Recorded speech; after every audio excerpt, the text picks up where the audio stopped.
Izin bertanya, Bunda, Ya, baik. bagaimana cara orang tua menetapkan pola asuh yang baik dan mudah untuk diterima oleh anak-anak? Sedangkan di sisi lain terkadang sifat anak itu berubah-ubah, gitu, Bun. Nah, itu. Ini gimana, Bun? Mau langsung dijawab atau saya bacakan dulu pertanyaannya? Ini sudah ada 3 yang bertanya yang masuk ke Ya, saya. ya. Boleh juga dibacakan 2 lagi. Boleh. Oke, selanjutnya ini dari Ibu Fridayani dari Al-Qudwah. Bunda izin bertanya, bagaimana cara membangun keberanian dan kemandirian pada anak usia remaja? Ini dari Bunda Fridayani ada 2 nih, Bun. Satu lagi, apakah memposisikan orang tua sebagai sahabat kepada anak dapat menurunkan rasa hormat anak kepada orang tua, serta bagaimana pola asuh anak remaja yang sesuai syariat Islam? Satu lagi dari Ibu Siti Khalifah dari Rangkas Bitung. Pertanyaannya, bagaimana menjadikan anak menjadi soleh seperti Nabi Ismail? Itu yang tadi sudah bertanya, 3 dulu ya, Ayah Bunda yang saya bacakan. Ini udah mulai banyak masuk pertanyaan nih ya. Mudah-mudahan kita sempat bisa dijawab oleh Bunda. Baik, silakan Bunda dari 3 penanya tadi, monggo silakan untuk dijawab. Ya, baik. Tadi ada Bunda yang bertanya bagaimana supaya menjadi Nabi Ismail. Bunda baca tuh kisahnya Nabi Ibrahim dan Nabi Ismail. Ulang-ulang dan minta sama Allah kasih petunjuk, kasih hikmah bagaimana saya bisa menerapkan ini. Ya, jadi baca kisahnya. Ya, oke. Jadi yang nomor 4 udah saya jawab ya. Baik. Kemudian parenting yang baik gimana sih gitu ya? Ya harus belajar. Tadi saja kita dari kisah Nabi Ibrahim alaihissalam kita bisa mengambil banyak pelajaran. Memang harus belajar. Belajar ini kita merangkaikan puzzle-puzzle pola asuh. Memang anak ya dia berubah itu karena berdasarkan ya umurnya, kemudian juga karena berbeda dia otak laki-laki perempuan, berbeda wataknya, ya itu yang harus dipelajari, berbeda bakatnya. Jadi pelan-pelan baca, belajar, habis belajar langsung lihat lagi anaknya. Oh, ini anakku kalau yang laki-laki ya dia begini. Pada saat anak laki-laki masih usia balita atau bahkan SD, energinya masih banyak, makanya lari sana lari sini. Belum lagi gaya belajarnya. Oh, ini anak laki-laki saya yang usia SD, gaya belajarnya ya gaya kinestetik, makanya kemana-mana nggak bisa duduk tenang, dia harus bawa gadgetnya untuk belajar online, lari sana lari sini. Itu harus dipelajari gitu. Anak perempuan lagi lain, cara kita menghadapinya, usia juga beda. Tadi ada juga yang bertanya di remaja bagaimana menanamkan keberanian dan kemandirian. Kasih contoh, Bun. Kalau Bunda mandiri, di aja di rumah aja. Bunda misalnya habis makan, Bunda yang sendiri bawa piring ke dapur, anak kan melihat. Ya, bisa juga kita, yuk piringnya bawa ke dapur masing-masing kan.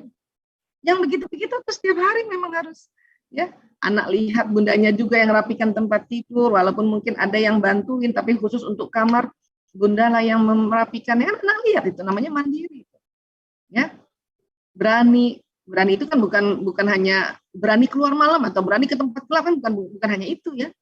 Berani mengatakan apa yang sebenarnya. Kan anak-anak remaja tuh mereka kan akan lihat tadi.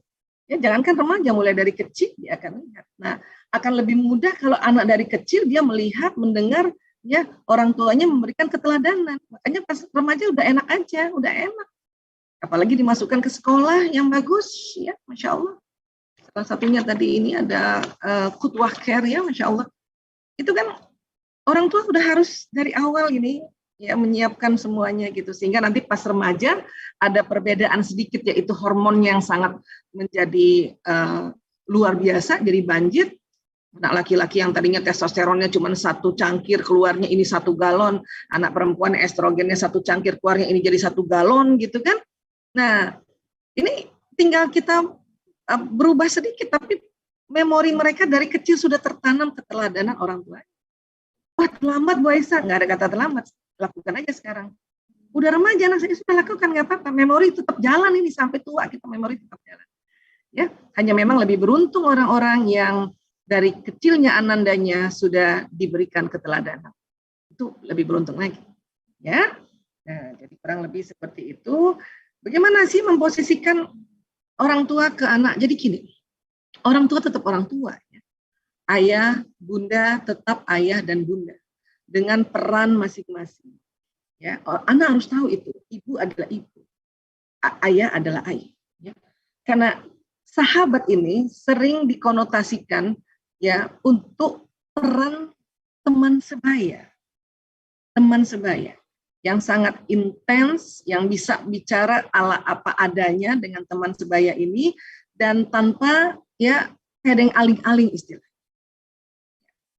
Anak sama ibu tetap harus dia ngerti itu ibunya, ya bukan temannya, bukan sahabatnya, itu ibunya.